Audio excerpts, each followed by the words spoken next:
Bonjour et bienvenue à tous mes petits bowlers. On se retrouve en avant-match de la Ligue des Champions. En effet, cette compétition reprend enfin après plusieurs mois d'absence. Je pense que la Ligue des Champions a manqué à beaucoup de personnes et justement, on est ensemble pour parler des pronostics de cette première journée des Ligues des Champions avec deux matchs assez intéressants justement sur lesquels on va revenir et expliquer justement quels sont les pronostics de ce match, bien entendu. Et le premier justement, c'est un match, comment dire, assez déséquilibré pour ne pas se cacher justement. Un match assez attendu quand même aussi. C'est un match quand même, je pense peut-être, comment dire, potentiellement le match le plus déséquilibré de ces huitièmes de finale, tout simplement. Parce que tout simplement, on a le vainqueur en titre Manchester City qui va affronter justement Copenhague qui justement a fait quand même l'exploit de sortir d'une poule constituée du Bayern Munich, Galatasaray et Manchester United après un parcours plutôt héroïque. Mais il faut le dire, ce match s'annonce quand même très très compliqué pour Copenhague, même si jusqu'ici, cette équipe a prouvé qu'elle était très solide à domicile et qu'elle pouvait poser problème à n'importe qui. Ce n'est pas l'équipe du Bayern Munich, ni de Galatasaray, ni de Manchester United qui diront le contraire cette saison.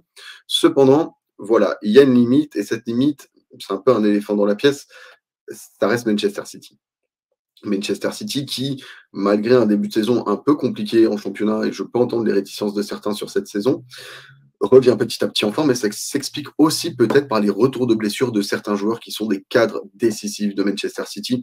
Je pense notamment à Rodri, je pense à Kevin De Bruyne, je pense à Erling Haaland, et tous ces joueurs finalement reviennent au meilleur moment du côté de Manchester City.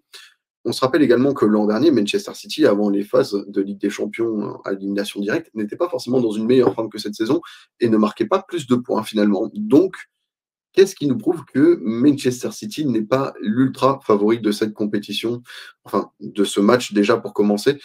Je me dis que c'est compliqué de dire que Copenhague va gagner ce match. En revanche, si on s'appuie sur la Ligue des Champions et les matchs de Copenhague depuis le début de la saison, on peut se dire que cette équipe à domicile va essayer de poser le plus de problèmes possible à Manchester City, même si Manchester City aura la faveur du match retour à domicile.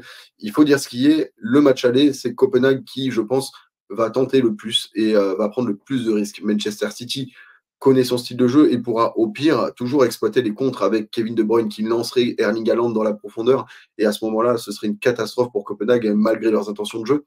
Donc je me dis que Pep, il va pas faire dans le détail, il va aligner l'équipe type, tout comme Copenhague de toute manière.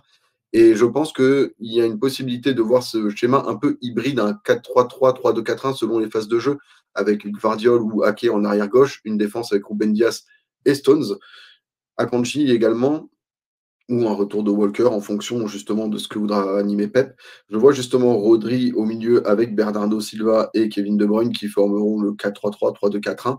Et je pense que devant, je ne serais pas étonné de voir Foden, Alvarez et Erling Haaland de retour. Donc je pense qu'on part sur un 4-3-3 modulable en 3-2-4-1 du côté de Manchester City. Malheureusement, du côté de Copenhague, je ne connais pas assez bien l'équipe et je ne vais pas faire semblant d'être un expert pour vous faire plaisir. Mais voilà, après cette petite analyse détaillée, je pense, sans trop mouiller, voilà, que Manchester City risque de gagner ce match. Quel score? Bonne question. Je vous invite à donner votre réponse dans les commentaires, hein. Après tout, peut-être qu'un de mes bowlers aura le bon résultat. Je penche personnellement pour un 3-1 pour Manchester City, avec un but de Copenhague qui créerait la surprise et un Manchester City qui se reprendrait directement derrière pour gagner ce match à l'expérience, on va dire, et à la puissance. Parce qu'il faut dire ce qui est, Copenhague, malgré leur qualité cette saison en Ligue des Champions, c'est pas tout à fait les mêmes que Manchester City. Il y a quand même une marge d'écart. Donc je pronostique un 3-1 en faveur de Manchester City avec une ouverture du score de Copenhague. À vous de me donner vos avis justement dans la barre des commentaires. Et on s'attaque maintenant à un match tout aussi passionnant, différent en termes de confrontation. Ce n'est pas forcément un match aussi déséquilibré que ce Copenhague-Manchester City, mais un match qui, personnellement, en tout cas, m'intéresse beaucoup. Et c'est peut-être le match que je risque de regarder ce mardi soir, justement. Le fameux match entre le Rasenball Leipzig et le Real Madrid. Vraiment une confrontation qui, je pense, peut vraiment donner sens justement dans cette Ligue des Champions. On sait qu'il y a déjà eu des confrontations entre les deux équipes à plusieurs reprises, que ce soit d'ailleurs en phase de poule, aussi bien qu'en élimination directe. Avantage au Real Madrid, on ne va pas se mentir. L'avantage est clairement du côté du Real Madrid, bien que, attention, le match aller est du côté de Leipzig et le Real Madrid, à l'inverse de Leipzig, compte beaucoup de blessés. Lesquels?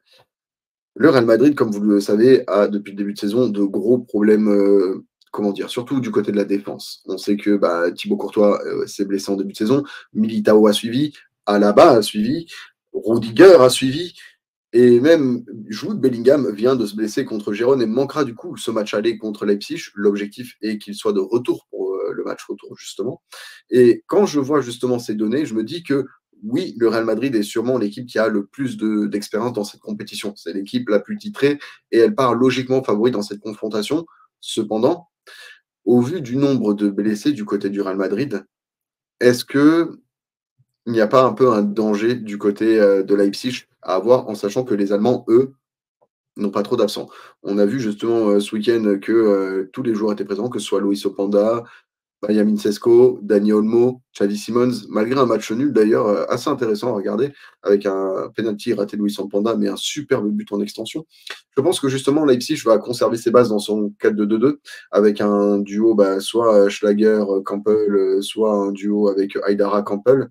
Demi-offensif avec Xavi Simons et Dani Olmo. Finalement, aucun des deux ne joue à gauche, ni aucun des deux ne joue à droite. Ça permet totalement, ils sont totalement libres tous les deux.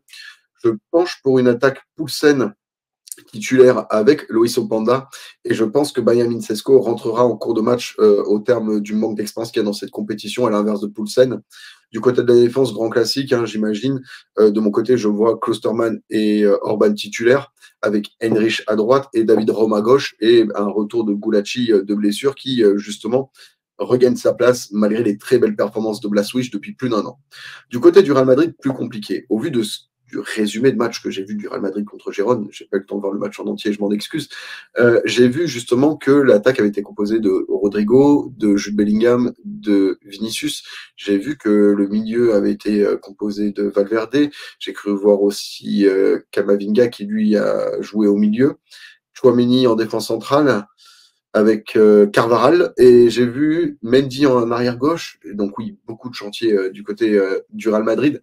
Je pense que la compo sera difficile à établir étant donné qu'il y a énormément d'absences. En revanche, on sait que Ancelotti compte un maximum sur la polyvalence de ses joueurs. On sait que Ferland Mendy de retour jouera sûrement arrière gauche, que Tchouaméni a de grandes chances de débuter dans l'axe de la défense avec Dani Carvajal. Je pense que le milieu sera composé justement avec Camavinga, je pense aussi Valverde et je pense aussi Modric. Au niveau de l'attaque, je pense qu'on sera sur un Rodrigo, Roselu et Vinicius, étant donné l'absence de Jude Bellingham. Mais attention, que pronostiquer de ce match qui risque d'être très étincelant et très intéressant? De mon côté, je pronostique un 2-2, c'est-à-dire un gros combat avec, je pense, un Leipzig qui va être mort de faim, qui va peut-être sûrement mieux jouer que le Real Madrid et qui aura beaucoup plus d'intensité. En revanche, le Real Madrid a une expérience et une solidité qui ne fait pas défaut. Le Real Madrid a l'habitude d'être mené en Ligue des Champions et d'être mené au score et même de remonter des scores. Je ne serais donc pas étonné de voir un Leipzig qui mène par deux fois au score, un 1-0, puis un 1-1, puis un 2-1 pour Leipzig, puis un 2-2 avec le Real Madrid, avec un Vinicius ou un Rodrigo qui viendrait justement égaliser pour le Real Madrid. J'imagine bien un 2-2 entre ces deux équipes et un match super intéressant. D'ailleurs, pour ceux qui me demandent mon avis, je pense que je vous recommanderais de regarder plutôt le match Leipzig-Real Madrid. Pour donc faire un petit récapitulatif de cette première journée de pronostic des Ligues des Champions, je pense tout simplement que Manchester City va gagner son match 3-1 et un match nul 2-2 entre le Real Madrid et le Rasenball Leipzig. Je ne sais pas ce que vous en pensez. N'hésitez pas à me donner vos avis dans les commentaires. J'aimerais bien les savoir. Et n'hésitez surtout pas à liker la vidéo si elle vous a plu et à vous abonner pour être nouveau dans l'aventure des Ballers. Je vous donne rendez-vous dès demain pour le pronostic de la deuxième journée de Ligue des Champions. Je vous remercie à tous d'avoir participé. C'était un petit puzzle de mots et de pensées. Que le football français repose en paix.